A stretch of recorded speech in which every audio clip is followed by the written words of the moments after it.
বিশালগড় মহকুমা খাদ্য দপ্তরের অফিস পরিদর্শনে গিয়ে চক্ষু চড়ক গাছ বিধায়ক সুশান্ত দেবের। বিশালগড় মহকুমা শাসক অফিসের খাদ্য দপ্তরের দরজায় সকাল 11টা পর্যন্ত তালা ঝোলানো। খাদ্য দপ্তরে একাংশ কর্মচারীর গাফিলতির কারণে অতিষ্ঠ সাধারণ মানুষ। 2 থেকে 3 মাস হয়ে গেলেও রেশন কার্ডে নতুন নাম তুলতে পারছেন না সাধারণ মানুষ। এই অভিযোগের ভিত্তিতে শনিবার সকালে সরজমিনে খাদ্য দপ্তরের অফিস পরিদর্শনে যান বিধায়ক সুশান্ত দেব। অফিসে গিয়ে সকল অভিযোগের সত্যতা নিজের চোখে দেখতে পান।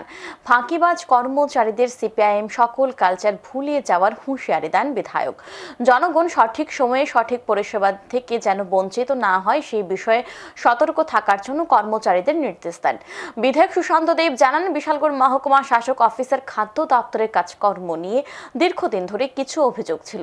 এদিন সেই সকল অভিযোগের সত্যতা খুঁজে পেয়েছেন। কিছু কর্মচারী চাইছে সরকারের নাম কালিমালিপ্ত করার জন্য, তাই তিনি সেই সকল কর্মচারীদের সতর্ক বার্তা দিয়েছেন।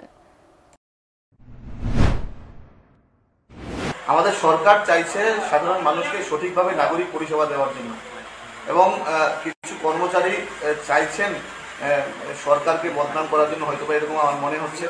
প্রত্যেকের কাছে রিকোয়েস্ট করেছি আমাদের সরকারকে যেন কালিমালিপ্ত না করা হয়, সরকারের সুবিধা যেন সাধারণ মানুষ সঠিকভাবে পায়।